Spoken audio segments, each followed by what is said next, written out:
Look, I reference the culture war a lot on this channel, so I figured we might as well have a full episode on it. In order to put this modern culture war into context, the first thing you need to understand is that a majority of Americans want the same things. A majority of Americans want fair wages. A majority of Americans think a woman should have control over her own body. And a majority of Americans think that religion doesn't belong in government. The church is supposed to direct the government. The government is not supposed to direct the church. So with the Republican Party aligning themselves and really circling their base around these proposals, these ideas that are unpopular, why do they then cast themselves, brand themselves cultural victims? And I'm a victim, I will tell you. I mean, what's the latest thing that they're trying to push, they're trying to freak out about? Gas stoves, right? I mean, culture warrior here, Cancun party girl, and really, parent of the year, Ted Cruz, warns of a slippery slope that could lead to you losing your Xbox, not being able to drink coffee. I mean, this one was even so stupid that even Elon Musk's new propaganda machine, his Twitter propaganda machine, had to call bullshit on it. In this day and age, do you know how out of line you have to be for the ghost of apartheid past to check you? Y'all remember when Elon said he'd step down if he lost on this poll? Well, it feels like he's already taken on a new role on Twitter anyway. He seems to be the direct customer service agent for right-wingers. Just look at this exchange right here. Cat Turd's Nazi memes just weren't getting the engagement that Cat Turd is used to. So the richest man in the world swoops in. He's got nothing better to do. The richest man in the world, he says, I'm going to get right on that. I'm going to look right into it. Just like that word derailed, right? I'm talking about a grown man now who calls himself Cat Turd on the internet, who hides behind that profile. And the world's richest man helping him to get his propaganda machine back up and running. This is the purpose of the culture war. To throw cat turds at us. To distract us. So who benefits from all this? Because it ain't you, Bubba. Sorry. The first benefactor is the RNC. The Republican Party is nothing more than a Frankenstein of outdated groups held together by their collective outrage. I mean, just look at the bedfellows it's produced. The Gravy Seals who attacked on January 6th are nihilist by their very nature. The religious right can't afford that luxury. In the last 30 years, for most of my life, the Republicans have won the popular vote once, in 2004. More than half the judges on the Supreme Court were put in by Republican presidents. That means they get to decide our future, they get to decide our laws, while going against how the majority wants to be governed. I mean, you understand? The religious right needs these institutions to enact their beliefs onto the majority. And then, of course, you got the 5% of Republicans who actually benefit from being a Republican. Again, not you, Bubba. These 5% of Republicans don't care about any of these issues. They're just using them to protect their tax bracket, right? Yet Elon Musk want $40 billion in taxes from us. They just don't want to have to pay any of that back. Your Peter Thiels, your Mercers, your Kochs, they use congressmen, they use senators to exploit the other 95% of the people in their own party. So when you're so obviously aggressive about screwing people over, but then you need them to vote for you, how do you do it? Well, that's where the second benefactor comes in. Your Tucker Carlsons, your Fox Newses, your Joe Rogans. My friend, his wife, is a school teacher. And she works at a school that had to install a litter box in the girls' room because there is a girl who's a furry. Let's say you're like me and the public schools educated you. They're not the best at teaching you critical thinking. So you hear something like this and it pisses you off. First off, it backs up the thesis of the whole news bubble you live in. You know, these blogs that you read and the memes you live by. And then Tulsi's on there, so she kind of helps connect it to the Democrats for you. The accommodations for this child who identifies as a cat in school. A lot of hand-holding going on in this culture war. Every fascist regime, and you can go back and look at all of them, have attempted to label a majority of their political opponents as pedos. From Hitler to Stalin to Yeltsin to your modern day Republican Party. I mean, just look at Pizzagate. They're running around crying about Pizzagate while a guy like Matt Gaetz is walking around free, you know? Look, here's the thing. I've seen Bill Clinton, I've seen Donald Trump, and I've seen Elon Musk hanging out with Jeffrey Epstein and his groomer, Ghislaine Maxwell. Chuds will try to tell you, oh, Trump got mad at him, kicked him out of Mar-a-Lago. Sure, does he look like he's mad there? Because it didn't just pop out of nowhere that Epstein was doing this. Everybody knew.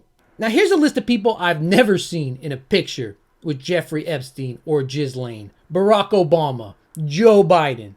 Don't you think if it's like the Chuds are saying it is, and Jeffrey was just part of, high class culture, that he just showed up in these pictures and they took him with him, not knowing who he was? Come on. Not even Hunter Biden is in a picture with Jeffrey Epstein. I mean, statistically speaking.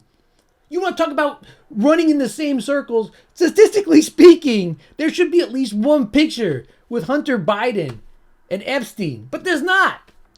But that doesn't matter, because Joe Rogan's telling you that furry kids, and he's adding furry onto it to add this sexual perversion onto it.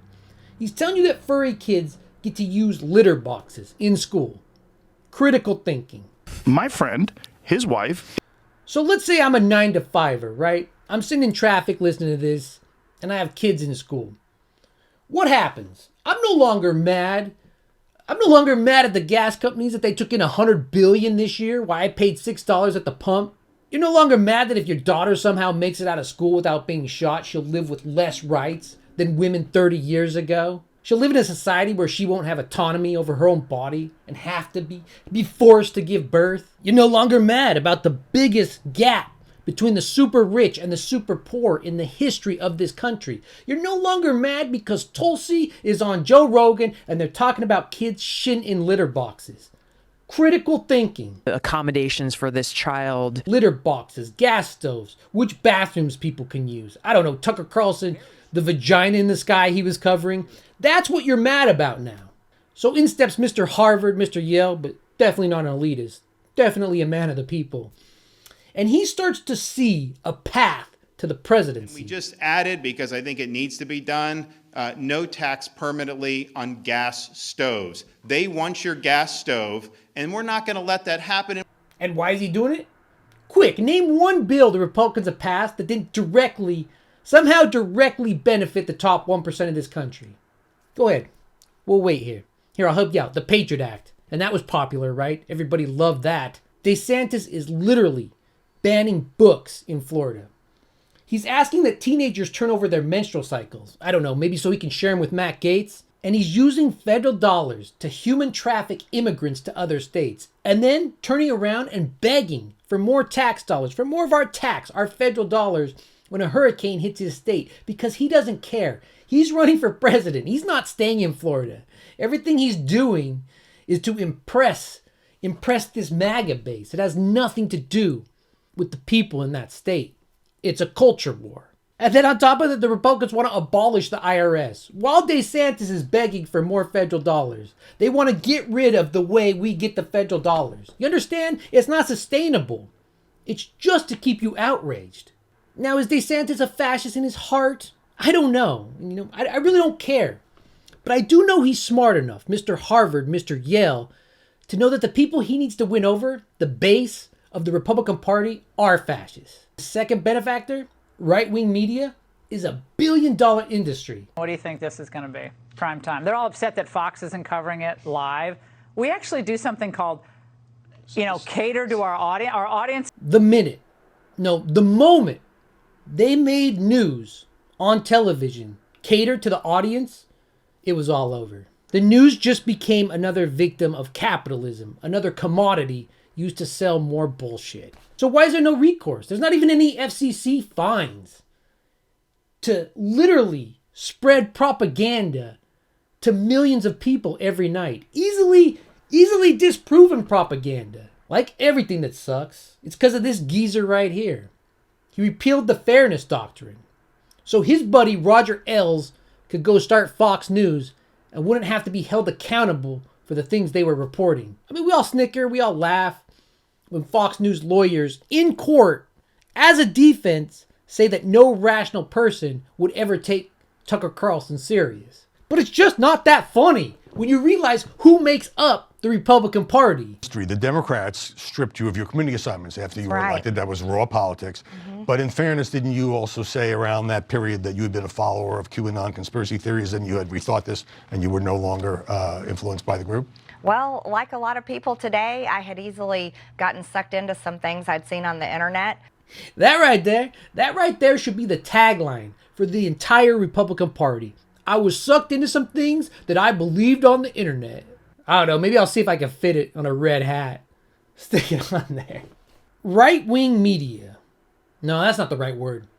Right-wing propaganda exploded from a cottage industry to a billion-dollar business. And that's why you're never going to get that genie back in the bottle. Where Fox News leaves off, right-wing bloggers, conspiracy theorists, your Joe Rogan, Charlie Smallface. I don't even know what he does. He has Bolancero now? He has an actual fascist coming to talk at the convention? You remember what they did at their convention last year? 50 years ago, Marjorie Taylor Greene would be standing on a corner yelling at you with her newsletter in her hand about Jewish space lasers. But in today's Republican Party, this post-Reagan Republican Party, she holds two powerful committee seats. Greene is on the Committee of Oversight and Accountability. No, seriously, she is. And she's also on the Homeland Security Committee. I still have to take my shoes off at the airport, but the I believe stuff on the internet lady is in charge of the committee. And she's using that committee to keep all of us safe, to keep Americans safe with technology. And no, who am I kidding? Here's what she's doing. Dodaro, can you tell me how much COVID cash went to CRT? CRT. Critical race theory in education. It's a racist curriculum used to teach children that somehow their white skin is not equal to black skin and other things in education. Yeah. No, I do not know that. Culture war, culture war, culture war. Wake up tomorrow, more culture war. Even Republican tenants, a pillar of Republican ideology, that private businesses can operate in the way they see fit. Even that, a cornerstone, has to take a knee to the altar of the culture war. Sir, a group of your colleagues took to the floor. They had a special order on DirecTV's deplatforming of Newsmax. And I wanted to ask you, sir, if the House would contemplate hearings on that. I had discussions with a couple members now, because it's very concerning to me. Now, Newsmax isn't the first one, OAN as well. And I think America should be able to have a choice in the news they are able to get, a choice in being able to see it. I would hate to see that someone's being kicked off simply because they provide something conservative. So I think it is a place that we should look at. Jim Jordan left this tweet up for 2 months. 2 months after Kanye threatened to go DEFCON whatever on the Jewish people. But I think Jim should have kept that tweet up. Hell, he should have framed it and hung it above Big Rona at the RNC headquarters. Devoid of ideology in the party. They have their white nationalists covered. There's a lot of things that I love about Hitler. Right? They have their billionaire victims covered. And they have the biggest American fascism icon in the last 30, in the last 40 years covered. This tweet is perfect. It should be tattooed on all their foreheads. Think about this for just a second. What you're seeing is the systematic destruction of the geographical integrity of the United States of America. Andy Biggs from Arizona. He's dressed like the bad guy in Roger Rabbit, talking about how he wants to exterminate all the toons. Except it's not toons, it's human beings. So that brings me back to the gas stoves. Who proposed it? AOC? Fetterman? The Deep State? Hunter Biden? It was literally one guy from the U.S. Product Safety Committee. And it is his job to sit around and think up shit like this. Now we have to ask ourselves if it's the job of congressmen, if it's the job of senators, and if it's the job of the media to sit around and think up shit like this. Well, unfortunately for the Washington Post newsroom and the Biden administration and most of all the Chinese government, not everyone in America was immediately on board with the idea of getting rid of your gas stoves because they're a hidden hazard. They want mandatory stoves. They want mandatory electric cars. The cars go for like two hours. What are you going to do? Everyone's going to be sitting on the highway. We're all going to be looking for a little plug-in. Does anybody have a plug-in? My car just stopped. I've been driving for an hour and 51 minutes. Seems like this is just a ploy to get you to buy more stuff the Democrats are selling. Now, not sure about you, but this story lit a fire under you-know-what. Mean that, including on your gas stoves. You're not taking our gas stoves away from us. That is your choice. All right, I'm done. I'm going to go take a dump in my litter box and wait for Tucker Carlson to release more Hunter Biden dick pics, right? Because that's the hellscape we're in. Chad the Chud. And I'm a victim, I will tell you.